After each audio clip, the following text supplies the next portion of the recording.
Hey everybody, Pete A. Turner, executive producer and host of your Break It Down show. You're going to love today's guest. He is hilarious and he's been at it for decades. It's Jamie Kennedy. If you don't know who Jamie Kennedy is, go to IMDb, Wikipedia, anywhere. Just type his name in and you'll see exactly who he is. He's been in everything. He's always working on projects, and barring COVID slowing him down, he would have probably already had 3 projects out this year alone. His latest is a comedy special that he put out on Tubi TV, Tubi TV, and they're great fans of his and great supporters. So Tubi TV and Jamie Kennedy partnered for his special. It's called Stoopid Smart, Stoopid, Stoopid Smart. He filmed it in a bowling alley that's kind of styling itself as a comedy club.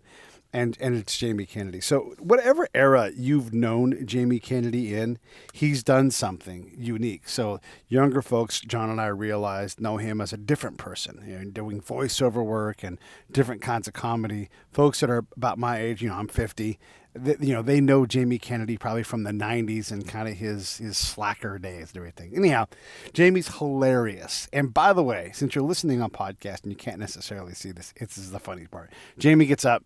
He gets on the show, and I guess he doesn't realize it's on video, so he's wearing a bathrobe, and he's like, oh, well, whatever, who cares, I'm Jamie Kennedy.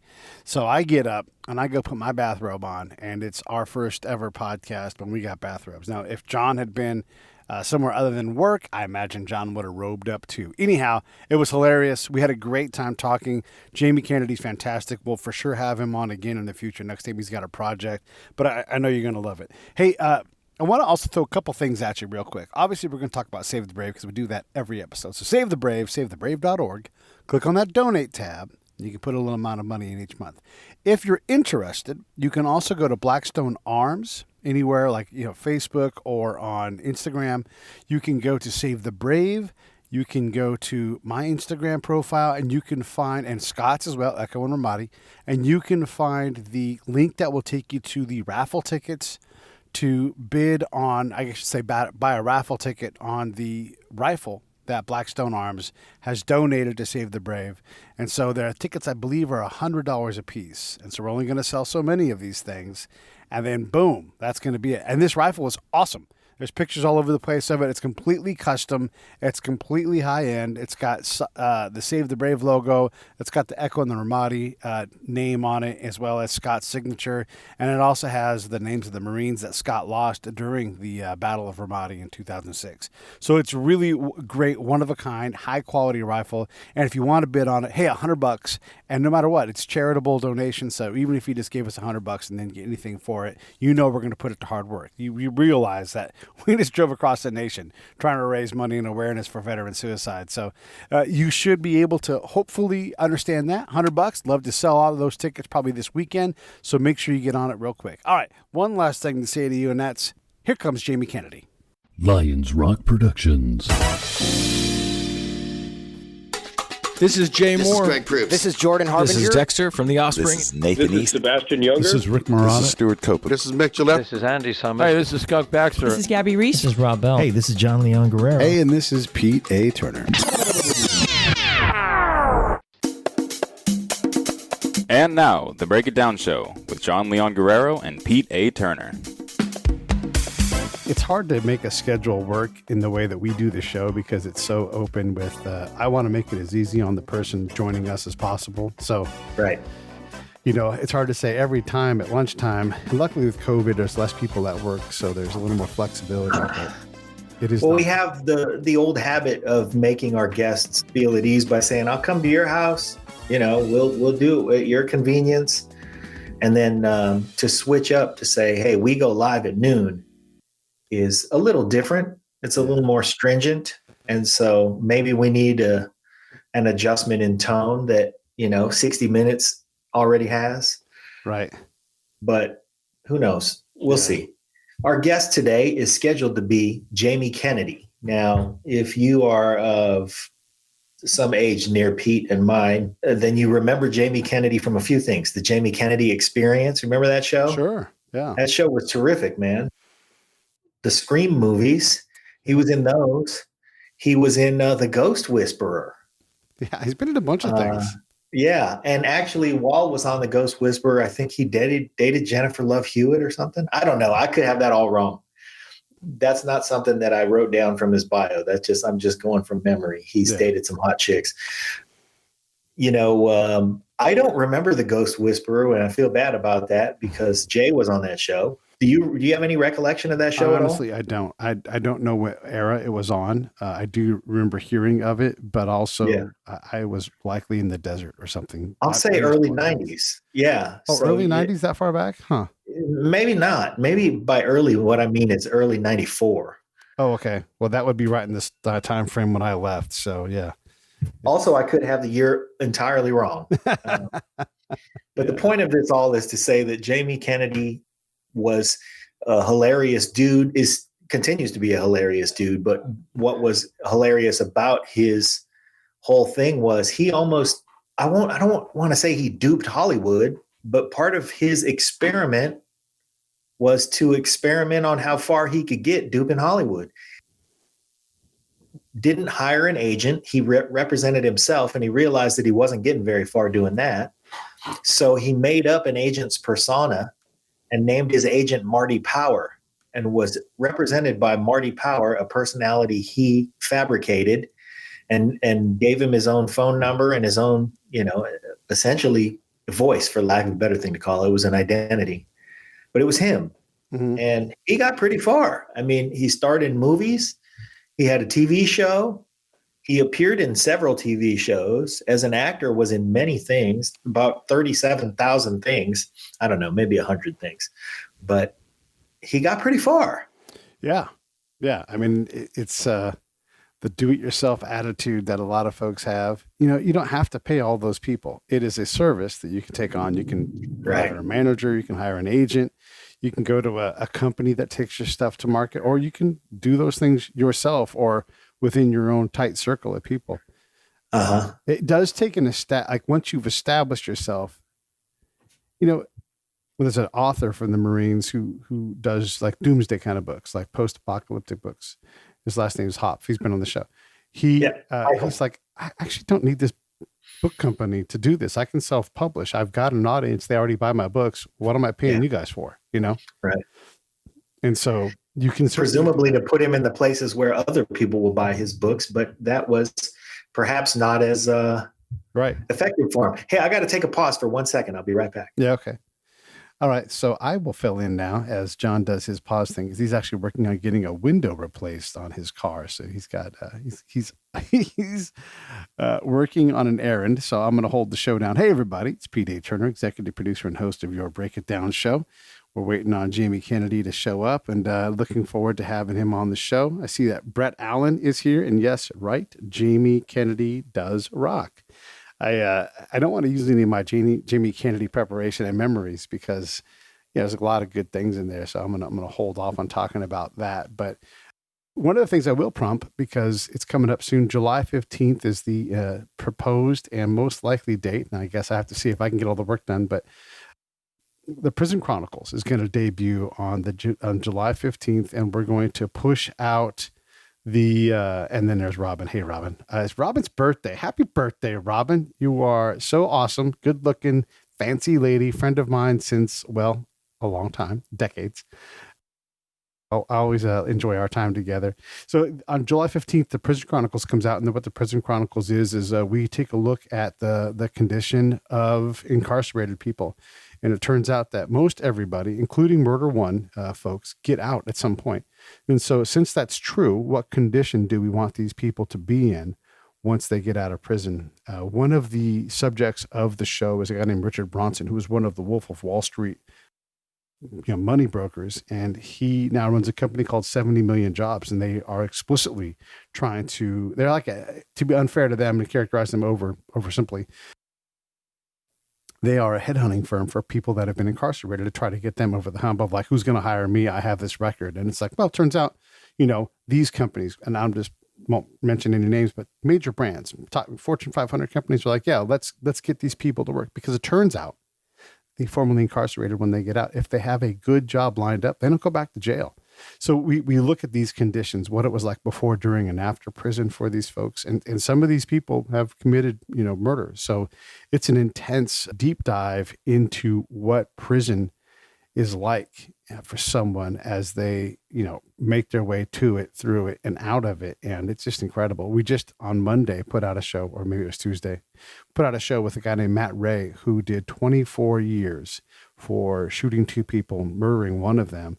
And he talks about his path, and it's jaw dropping. And I think it's really crazy is none of these people really know each other. There's two that are connected as friends, but they all tell the same story in a variety of different ways through their experiences. And so I know you're going to love that. So one of the subjects is a guy named Honoré Vachon. And if you look in our, if you go to breakitdownshow.com, you can type in, you can go to the guest page and hit Vachon V, and you'll see the Honoré Vachon episode. John did that.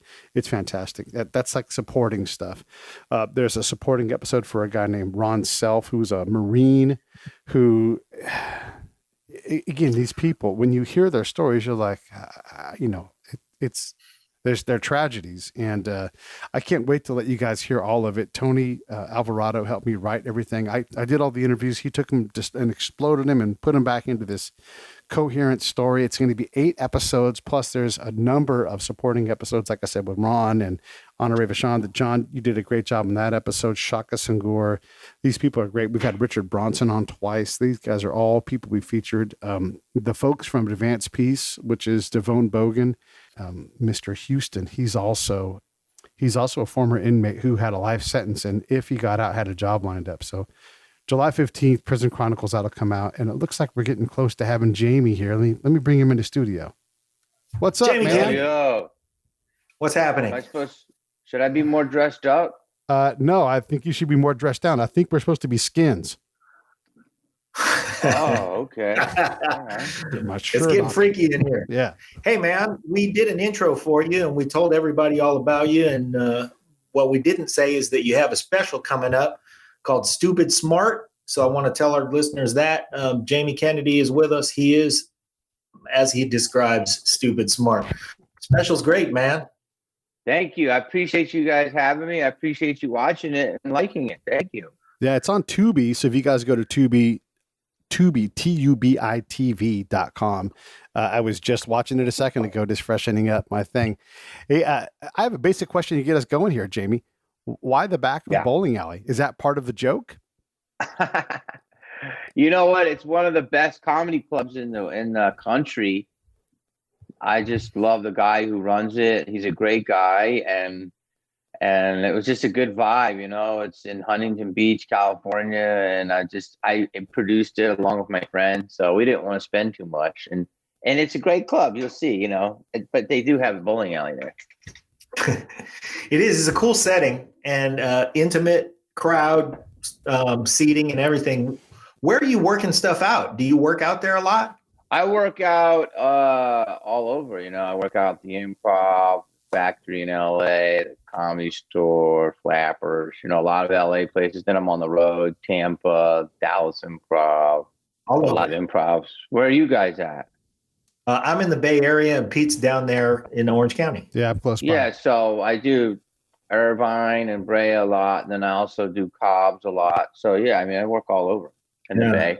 Okay. Here's what I really liked about the special, and I think that everybody who's old enough to have kind of followed you along throughout your career is going to see that your stuff is really like right in the sweet spot of what's funny to all of us. Your sense of humor changes as you get older and as you grow up and as you face different responsibilities and stuff. And you're just as cynical as you always have been and just as funny as you always have been, but it seems a little more seasoned. How do you feel? I feel that, sorry, man, I'm trying to get you a good spot here. That's all right. All my personal shit's in the background. So I have like 6 of these things, but it's like, you got to pick the right place, right? Yep. It's crazy. I'm so sorry to anybody watching right now, because we're used to doing this as radio, but since the pandemic, all these Zooms have happened.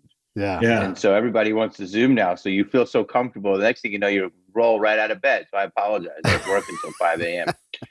Working as a Jedi, evidently. I know, dude. I know. I got this new bathrobe for my birthday, and it's so comfy. I feel like what you said is like, I just try to be funny. Like I try to, I just turned 50.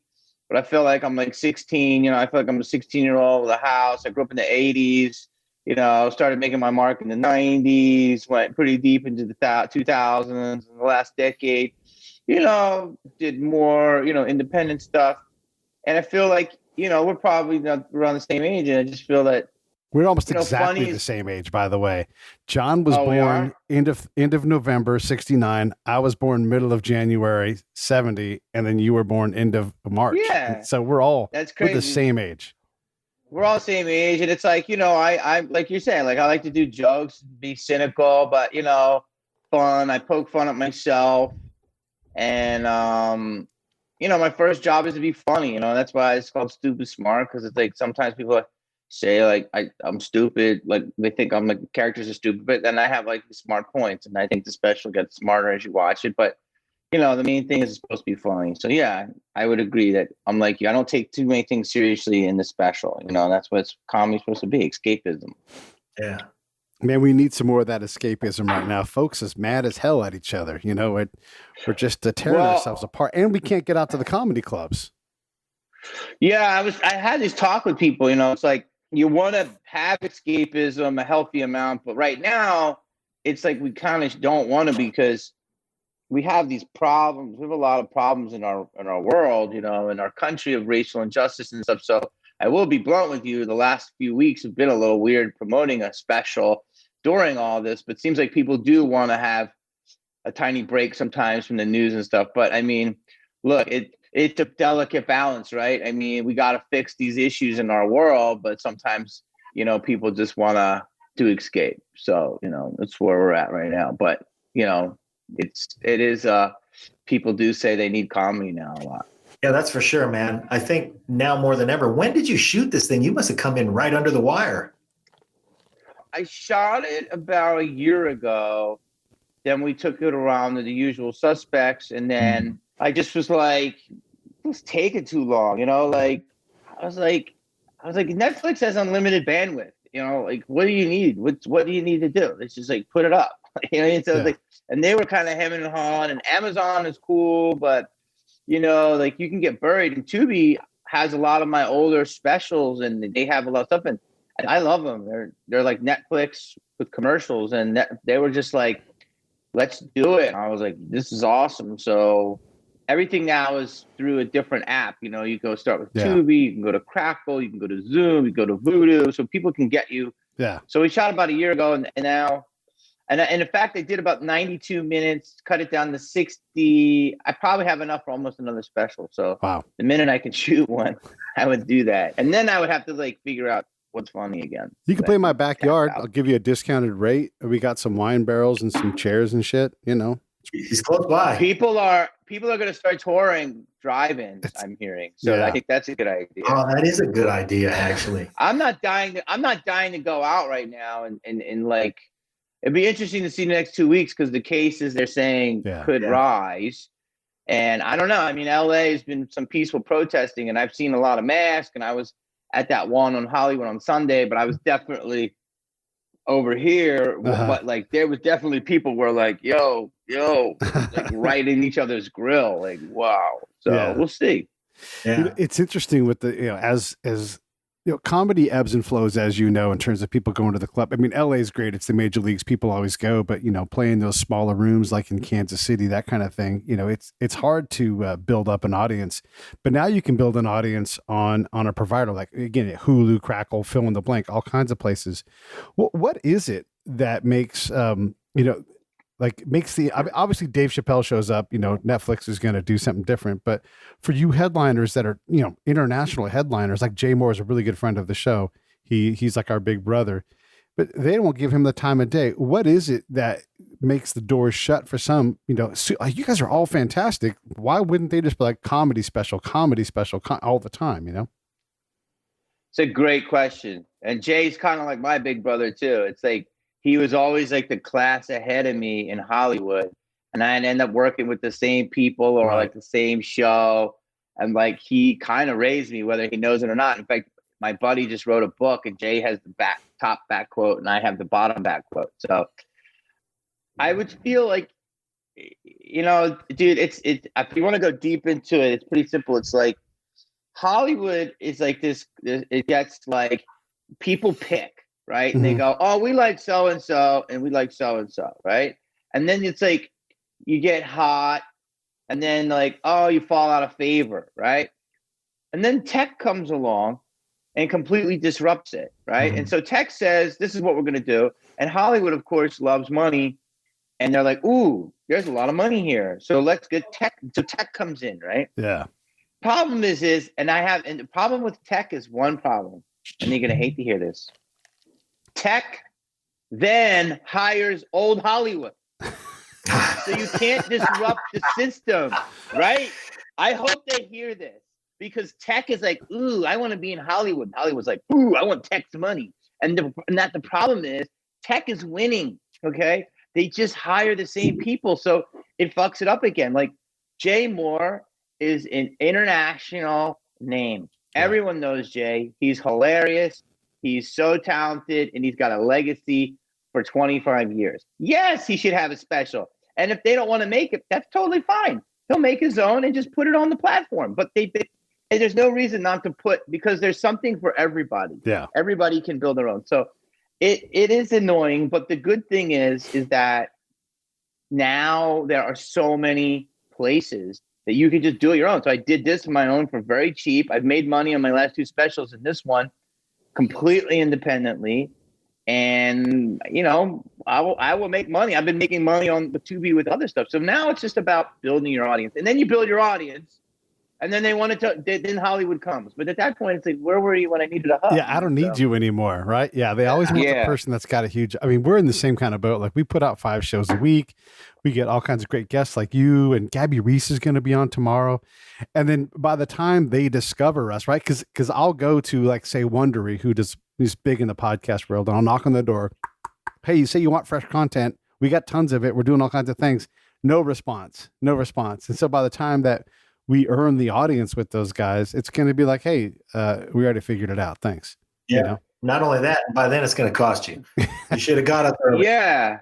I mean, the good thing about the new world is that data will drive it. So if you have the numbers, you can show your numbers, no one can deny it. But again, you can do it on your own. You can start your own right here. You got your own setup there. And that's where I'm thinking. I was thinking about this yesterday. I'm just been doing this for so long. I don't need to go out with my hand anymore and hope to get a job. We won't do it. Right. Yeah.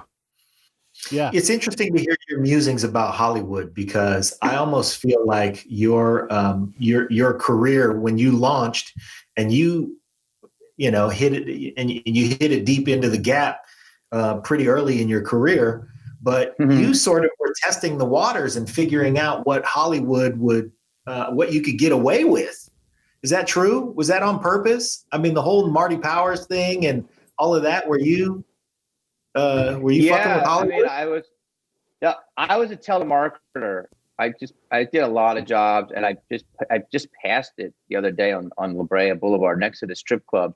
There was a really low rent telemarketing next to the Seventh Veil, and everybody was in there, struggling musicians, actors.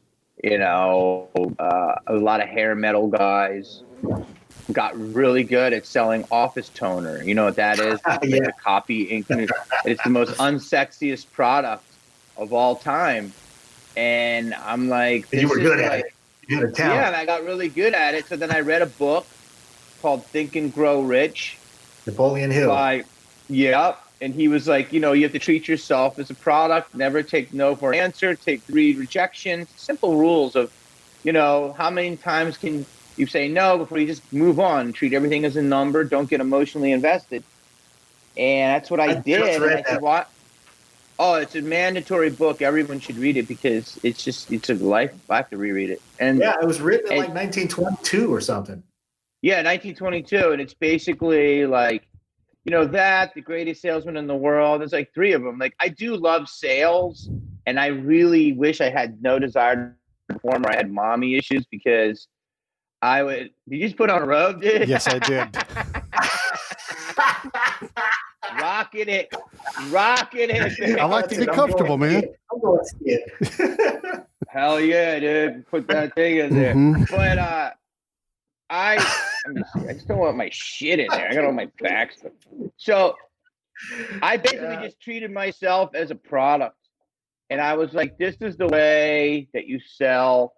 And I sold myself. So I made myself like a product. And I basically, that's how I got in the doors, but like you find out that everyone in Hollywood, like, I got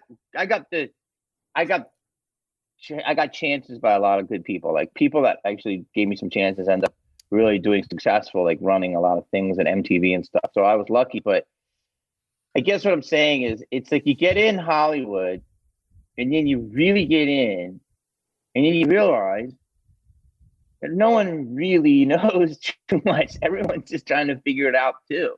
And at the end of the day, the only thing that works is conviction, like what you believe in. And so I always say this is my saying is the problem with Hollywood is you have people that are risk takers like myself, like had nothing and had no fallback plan. And all I did was we put our dreams in the hands of the risk averse. Yes. And that's just really terrible. Yes. Yeah, cause, right? Like that's why it's so fucked up. It's like some executives worried about keeping his $200,000 a year job. I call it the $200,000 a year problem. Right. And they think that's really good money in the real world. Then God bless you. But in Hollywood, you can make zero or you can make a lot more. And then they got their kids and their school. So they always they don't get up to win. They get up not to lose. Yeah.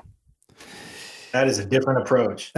So do you think Hollywood, I mean, it seemed like we all enjoyed that you were screwing with things. Did Hollywood enjoy that you were having a laugh at their expense? And was that part of the charm that made people go, we ought to take a chance on this kid? I think so. Like, I was able to get out of doing Marty Power and lying and saying I was my own agent and different things like that. I think that that was like a prankster in me. So I definitely started getting roles, like Romeo and Juliet, Scream, and different things like that. But then when I got my own show, The Experiment, that was really the nature of who I am, and like fucking with people and pranking people. And I did it only because that's the only way you can get by. Like no one wants you and you want to be in Hollywood. No one really cares for you. So you have to like manipulate your way in. You have to game the system, if you will. And that's what I was doing. And I think people did like that when they know and they heard about it and they were like, oh, this is interesting. And then that's what my show was. But again, at the end of the day, like I just turned 50 and I'm like, I'm not going to take part in that. I just want to work with people that want to work with me and I want to enjoy myself, and it's not brain science. And who the hell knows where our world's going to be in 3 months? I mean, let alone, movies, TV, and it's like the news is so much more interesting, or reality stuff. Do people want to even escape anymore? It's just the craziest time. Yeah, it is. I mean, the 3 months, bro. I mean, it's been 4 months. There are no sports. There are no sports. Yeah. No. So people are sitting there having to deal with themselves.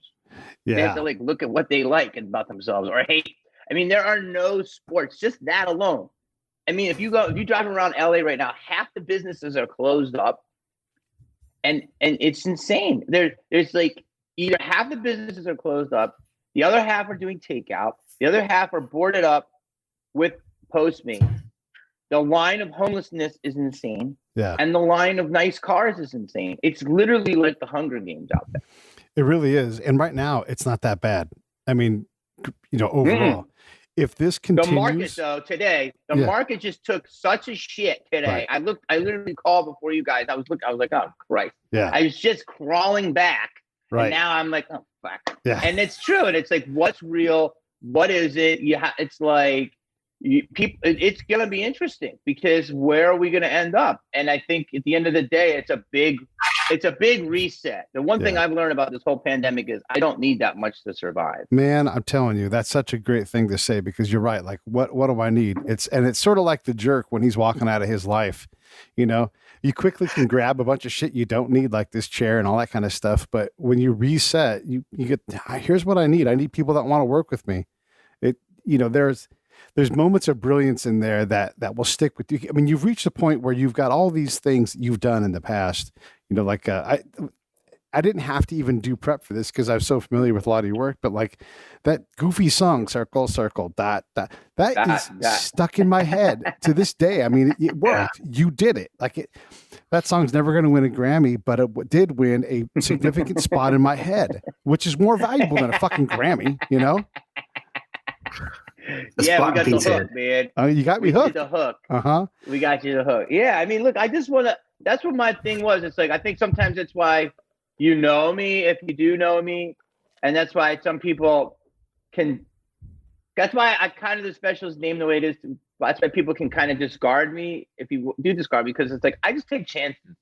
You know, art is like art, right? That's what it is. It's like everything is just a try, right? I mean, if you talk to George Lucas, he didn't know Star Wars was going to work. And that was outside the box. I talked to him about that. He has no idea, okay? He didn't know. If you talk to anybody who's successful, a lot of them, the movies, they have no idea. So it's like you just try something that you believe in and you hope it sticks. And sometimes it works. And even though Circle, Circle, Dot, Dot wasn't certified platinum, it has a huge cult following and it's in your head. Yep. And then like something like another movie I might try and it bombed, but it's kind of still in people's heads because it bombed and they hated it so much. So, I mean, I still kind of made an impact. When they come to you with offers like to do Tremors 6 or Beethoven 9, you know, there's been 8 Beethoven movies. Has there? There really has. I looked this up the other day. So someone's making money doing these things, and people are getting I didn't know dogs lived long enough to have 8 movies. That's true too. But oh, wait, what's your question? Well, the question is when someone comes to you like with something like that, are you an artist or are you a businessman? I'm auditioning for a new episode of Duck Dynasty. Oh, nice. So, no, this is my beard. I'm not shaving. It's like hockey. I'm not shaving till we win the season. You're gonna get the COVID cup. Yeah, right. Exactly. Yeah. So, I mean, it's weird when you get to a point like, you know, it used to be like super selective, and there's still a few people that have like impeccable resumes, you know, but they're very few and far between. I mean, there's other people that have a mix of everything and are still very successful. And I think it could be, I'm more the second one, where if I would wait for every movie that would be perfect, I'd be waiting, waiting and waiting. And I wish I kind of did do that sometimes, but I don't have that ability. You know, I don't really smoke a lot of weed, so I'm not calm. I'm always like that. And I think people can do that, but you want to work. And so when you're not doing anything for a while, and then you get a lead in a franchise like Tremors, and they offer it to you, and you're like, wow, and I'm going to be Burt Gummer's son. And I'm like, this is a part of a legacy that is awesome. And I don't care if it comes out or if it goes to streaming. It's great. And Universal is totally behind it. It's awesome. And I did 2 of them. And then like Dolph Lundgren, I was talking to him, and he did a Kindergarten Cop sequel that you probably never heard of, but he was also an Aquaman, and he's in the new Expendables. So Dolph does them too. And it's like, he's got hot movies, so you can mix it up now. Yeah. Yeah. Well, and the bottom line is at some point, if you've been around long enough, you know, they're like, when you die, they say he was in over 50 films. And no one gives a fuck if it was Beethoven 29 or not like that. It's just like, wow, that guy was an actor his whole life, you know? Jamie's been in 37,500 movies. Yeah. I've been like on 250 films. Now it's like, it's crazy. You know what? The one thing that keeps coming in on this pandemic is residuals. It's funny. All the little residuals. I think people are consuming more than ever. It's so crazy. So it's like, yeah, I mean, I don't know. At some point we're all vying. I've done like 25 of these interviews this week, and everybody has their own audience, and it's a new world. So I don't mind it. Wow. You just don't want to be behind the line for the guy at the bank with the residual checks. This one's for 18 cents. This one's for $122. Hey, I just want to also point out Dolph Lundgren, also Stoopid Smart. Yeah. That guy's got like a PhD in microbiology. He's super smart. Yeah, he's super smart, but people think he's like Ivan Drago. Super smart and like a killer, like karate guy, and a sweet man. Yeah. Oh, that's good to hear. Hey, how about your? I'd say Pete and I, whenever we prep for stuff, we just get off into a rabbit hole, and the rabbit hole we got. I love rabbit holes. With you is that you are sort of and it's funny because I didn't look up your birthdays. It's funny to know that we're really all close in age, but you're sort of the voice of the generation of us that is just like, fuck, man. I think the ultra cynical, the fact that we didn't have, whatever statistic it is about our ability to continue on with being the generation that did not do like by default as well as their parents, all that shit. I almost feel like we have an attitude that's fresh that way and that you speak for it. Does that make any sense? That was a roundabout question. It really wasn't even a question. It was just a statement to say there. What do you say about that, Jamie? You mean, I think we're Gen X. We are. Yeah. I think I look at like Janine Garofalo, like the face of Gen X, because she was huge and they used to, and she's a little bit older than me, I think, but I always felt like she was she was like the person that really what Gen X was. And I think I'm in that too. And I guess what you're saying is it's Kurt Cobain's another one of the faces. It's kind of like, yo, we were left with this shit. Yeah. And instead of like, oh, be grateful. Like, this is the shit you left us. It's like everybody left us Kraft macaroni and cheese, some hot dogs, and some bullshit chives. Yeah. And it's like on Cheetos. And it's like, oh, we're supposed to make dinner with this? Okay. And somehow, you ever see a jail, you ever hear it called jail chi-chi? Jail chi-chi is when you take, my buddy did 2 years and it's ramen and it's different little things and you put it in and they make a soup and you can make this soup and it's really, they made it really good in jail. Yeah. And it's like, you can make this. And so we're the jail chi-chi generation where we were left with all the shit. That's perfect. And we're not scared. We're not scared to say, well, you fucked up, but we do it and we figure it out. But yeah, I think we're disillusioned, I guess. Is that the word? We're like, but we do stuff about it. We're like, fuck you. All right, we'll figure it out. But yeah, we'll figure something out. Where my mom's generation, and God rest his soul, was like, yes, sister. God bless you, sister. And like, would take a paddle on the knuckles. And so I think that what's weird about all of this is I totally agree with you is the new generation. I think they're Zoomers. Zoomers are the one after millennials. The Zoomers are under millennials, and millennials are so butthurt about everything. And it's like, yo, why are you butthurt? Look what we did with razor blades and an apple. We made it a snack. Right. So that's why there's a huge disconnect. Hey, man, I appreciate you taking that to the goal line because I didn't know what to do with the ball and I fumbled it and bobbled it and booted it to the side and hoped it would just go out of bounds. And you scooped it up and ran it in. Way to take that. I did. That's what he does. Because there are sports. I Pete Carrolled it from the 2-yard line. Nice. Well, he threw a pass. He didn't give it to beast mode. Yeah. Yo, but if he did it, you guys would love him. He's a genius. Yes. That's right. But Pete Carroll, that's the great example of everything. Like, I don't know if you ever met Pete, but like, I used to do the USC things a couple of times. The what is it called when you pep rally? Yeah, USC, UCLA, which was no pep rally because literally, you start with the joke is what do you call a football player in Westwood? Lost, that type of thing. And they were, so I did the pep rally for like 2 years in a row. And Pete would come down and he's like, hey man, we're gonna have a great pep rally. And he's literally like, good stuff. I love that opening joke. He's the sweetest guy, and he really just loves football. And it's like I got to go to some USC games, and I just think about when all the people would say that about him. I was like, here's a guy that just tried. Example. He's a great example. He tried. It didn't work. It was unorthodox, but he still got you championships. Yeah. It still changed a lot of people's lives too. We had Jim Mora Jr. on the show, and he tried at UCLA. All those guys are incredible. Like the whole thing that Pete Carroll would do, walking around Inglewood and just like, looking for kids that want a chance, and just betting on kids.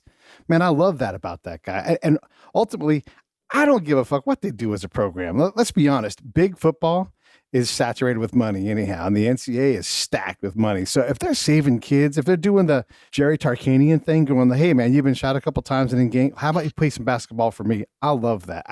I'm all about guys who love that part of the game. Pete, I just imagine Pete Carroll walking through like, walking down the neighborhood, South Central, and then a kid just, grabbed something and took off running past him at blinding speed. And Pete Carroll watching an 8-year-old just, and like, find that kid. We gotta find that kid. Yeah. Kid, you got a future ahead of you. The opposite of that is sitting with us today, Jamie Kennedy. He's a guy who did run through Hollywood, stole everything he could, and now here he is with a new special out, and you guys should check it out. It's called Stoopid Smart. Stoopid Smart. Yeah, It's on Tubi. and it's on Tubi TV. So go check it out. So you are looking forward to getting back on the road, I imagine, and getting back to work. And it seems like kind of okay. It seems like actually, there's 2 clubs that are like talking to me now, but I don't know if I'm rushing to go down there, bro. Yeah. It's in Florida. So Florida's open, but go ahead, finish your question. Well, I was, you mentioned Finish your that thought. it seems like, right, because it might be a question, might just be amusing. Seems like you mentioned that people might be touring drive-ins. Things are going to change. Cobb's is going to seat about 55 people, and we're all going to be, we're all going to be apart. So See, that's a club you could do because that's spacious as hell. Yeah. It's in the yay. So literally, I'll be up there in 36 minutes, and it is already big. So you could put people back 4 rows. You could have. That's a club that's set up to win in this environment, but it is less. I would like to do more shows just to try to get my money right, but you know what I mean. They're only like 30 or 40% capacity. I hear clubs are doing now. wow. What about clubs in the city in San Francisco? Do you ever play that at all? Yeah, no, that's what I was saying. Clubs that play all the time, Gotcha. and that's what. But it's spread out. They also have that You got balcony in the back. Yeah. So it could, but something like Punchline, which is an amazing club. One of the reasons it works so well too is another great club is because it's so packed. So that would be different. I mean, look. It'll be an interesting time. Do I want to do it? Yeah, I'm rusty. Like I got a Zoom show today where I'm doing a whole like 25 minutes, but who knows how it's going to be. I've done them before, but also how's it going to be with people? I don't know. Yeah. How does that work? Like, I mean, you can't really feel the audience very well, at least not like you do in a live environment. Well, people talk a lot, so they're like, don't think they're on a mic because a lot of people are just on barbiturates or Ambien. I have no idea. They're half asleep, and they're like, "Hey, Gail, Postmates is here," in the middle of your joke, or Right. "Come on, honey, grab that wine," and they'll talk like literally. It's like imagine playing a club with every audience member mic'd up and every audience member's mic feed in your ear. That's what it Jesus. is on Zoom shows. Yeah. And everyone's wearing a robe. Sorry. Yeah. I didn't mean to bring up bullshit. Yeah. Hey, I think it was Brant Tobler. He used to make a killing in his backyard. Who's that? I know that name. He's a comedian from Las Vegas, and he had this place in Las Vegas that had an enormous backyard. And so he said, fuck it, I'll put a comedy club right back here. I'm going to rent some chairs and line them up. He did that? Yeah. And man, crushed. And I think it was when he was doing it, he was just sort of still an open micer, like a seasoned open micer. So he had to get a legit headliner, and he pulled in, maybe it was Doug Stanhope. Wow. And so Doug Stanhope would bring 400 people into Brent Tobler's enormous backyard, and they would get all the money. So Brent, I'm in. And Stanhope, if you guys hear this, you can verify, or if somebody out there is hearing this and it's not them. Is the backyard club still open? No, he's moved to LA since then, but it's an idea. Look, I don't know. I think it's all going to change. I mean, especially if there's a second wave. Yeah. That second wave is. There's a second, And it seems like it's coming. Yeah. Well, I mean, people are out there fucking protesting and shit, which is good. Yeah, but they're crawling all over each other. But they're literally next to each other. Yeah. Hey, Pete, how big is that backyard, man? My backyard's big enough for sure. We Yeah, got a but huge how many backyard. people do you think we could fit back there? 50. I mean, right on the basketball court, you could get at least 24 people on that basketball court. Yeah. All socially distanced. We get big round tables. Yeah. Yep. I think it's doable. Yeah, absolutely. I'll get a hot air balloon above for like special seating. You know, people can hang out. Hot air balloon. That could maybe be like a special. That's a good one. Yeah, there you go. Yeah. Do your jokes from a hot air balloon. Exactly. Yes, that's right. I'll put you in the hot Maybe air balloon. hanging from a bungee, from a bungee off of the hot air balloon by 1 foot, like Pink. There you go. Well, I remember that performance a couple Yeah. years ago. All right. Shit, I think we're on it. Let me get us back on track because I want to ask you. So I know you got stuff for a whole nother special, that kind of thing, because they cut down the stuff that you got and everything. That's all good. But I know that you're not afraid as an artist to push boundaries and barriers, you know, whether it's starting a rap career or whatever it is. What do you, I like your stage work that's going on right now. What do you have in your mind? You're like, you know what, this is something I want. And maybe you don't even get to it, but what's your brain cooking on idea wise? Because you got to have some good stuff. I have a horror movie that I think could be a franchise. You know, everyone in Hollywood's been passing on it for the last 10, 11 years. They don't get it, but that's why I know it'll work because it's so outside the box. And horror movies always make money. I mean, 2 stars is a 5-star movie. Yeah, I know. It's like, but so there's that. People talk to me about The Experiment again. So right. I would have to see how real that could be because I really did enjoy doing that. I think a 50-year-old Jamie Kennedy experiment would be awesome. Yeah, like, you know, like more of a take on going after everybody. You know what I mean? I'd have to be like, do jokes about all sides, not pick a side. Yeah. I think it's needed more than ever. I think it'll piss people off more than ever, but it'd be funny too more than ever. And then I don't know, like, I mean, I have some stuff I'm trying to produce. I mean, I have more stuff. It's just a matter of like, and honestly, in the last year, with this happened and other stuff that's happened, it's just like, I've been doing other things too. I've been working constantly, but like, I have this little investment in a weed company. I'm trying to make that grow. I'm trying to do a lot of things. I like a lot of stuff. Since I'm 50, and the pandemic has made me feel, and I think a lot of people, that just do what you want. Do what you love. Don't waste your time. That's words to the wise. Yeah. Shit. Now listen, the council will start soon. Now please tell us. Yeah. All right, look. Go ahead. You were saying, John. Oh shit. Go ahead. No, I was just going to ask. So John, you have another thought. I have another thought. I got a million of them. So here's a non-question for you. When your audience is engaged in you and they're further apart, do you think that this is a question? I'm going to phrase it as a question because I feel like I'm on Jeopardy. Do you feel like that changes the audience dynamic in a comedy club if we're not all smushed together? Do you think the laughs are less robust? Do you think that changes with us being 6 feet apart? Yeah, big time. It's literally, it's like, if you believe in energy. Have you ever heard of cell jumping? No. Tell us about cell jumping. It sounds interesting. So cell jumping is where, you know, where you can say, hey, bro, you're harsh in my mellow, or I don't like your energy and it sounds all hippie. It's actual science. So you ever see like couples start looking like each other after a while or start acting like each other? So that's a product of cell jumping. So it's basically, we're all made up of these cells and they literally go off of you and onto a person. Yeah. Yeah.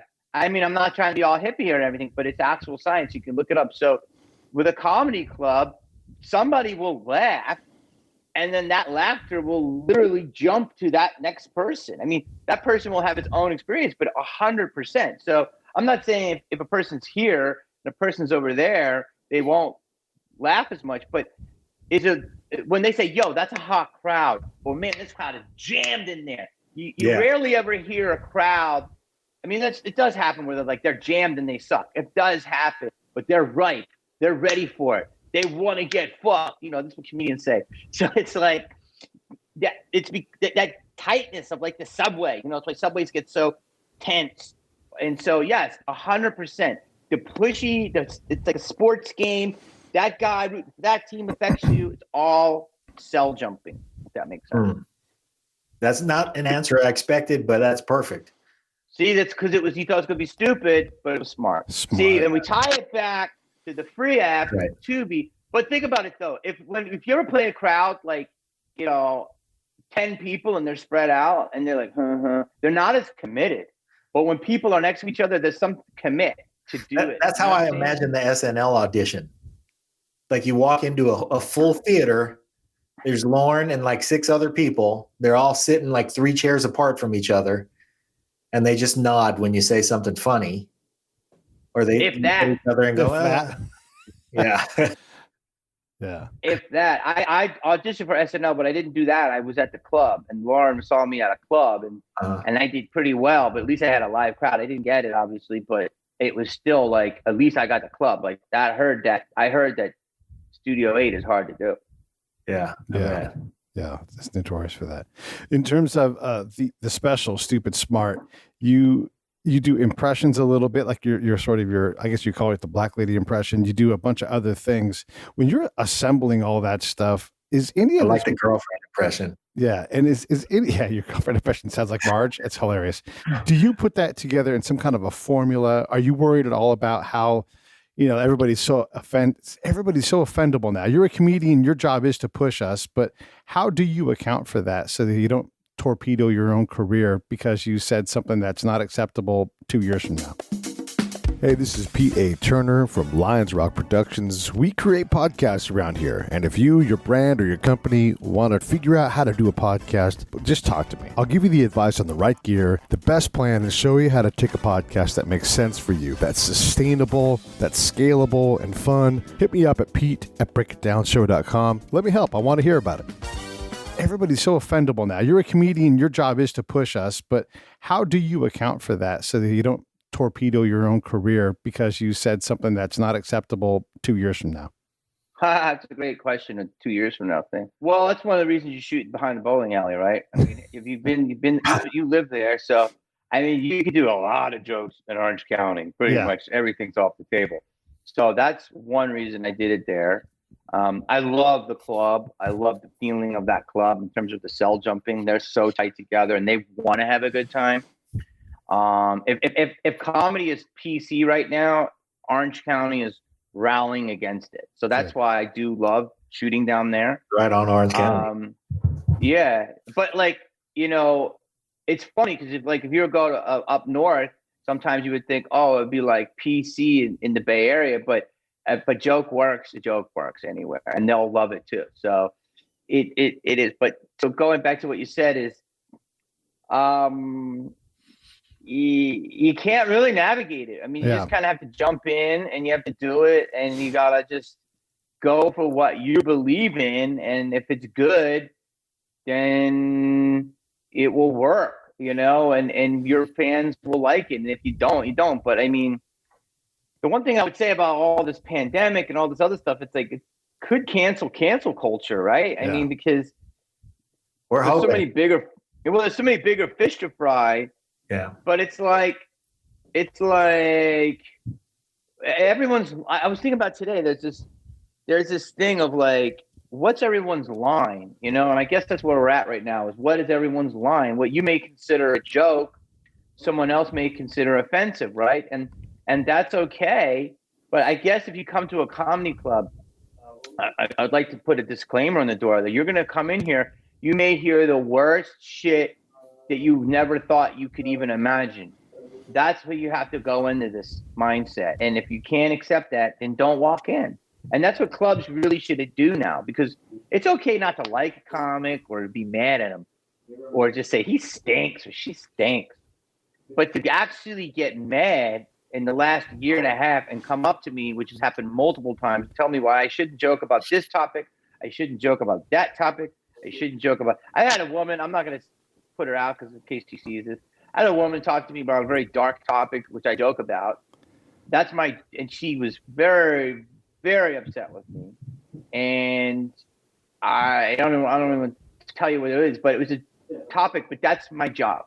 My job is to take poison and try to put some stuff in it so somehow it's edible to you. So you'll understand what that poison does, and then maybe you won't try the poison. That's my fucking job. And she was telling me why I shouldn't say this stuff. And I said, well, you're in the house of say. So you're coming into church and saying, take on all the crucifixes. And she didn't want to hear it. And I listened to her. No comics would do that. Yeah. So I was like, okay, I don't agree with you, but I'll let her say it. I think if you let people talk, they feel better at least. Yeah.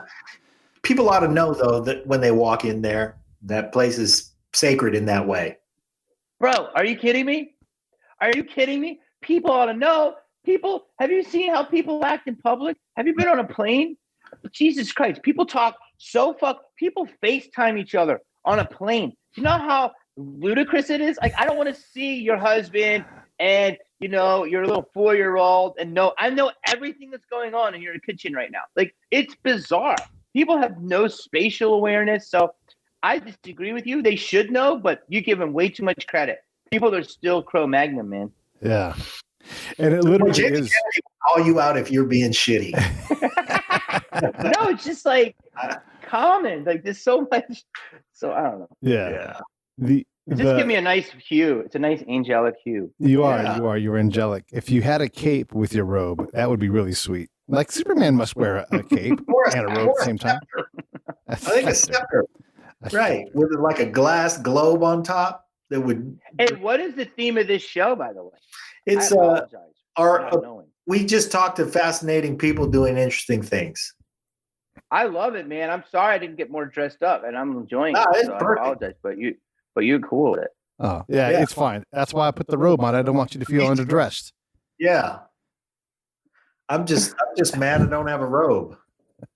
We get you one. You could have gone skins. You walk with a hood. What kind of gentleman doesn't always have a robe handy? Yeah, dude. Now I'm getting This called dude out got for me being this. shitty. So for my birthday, this dude got me this. I know another dude, but a buddy of mine, he got me a robe and Just Chill slippers. I think it's perfect for this time. It is.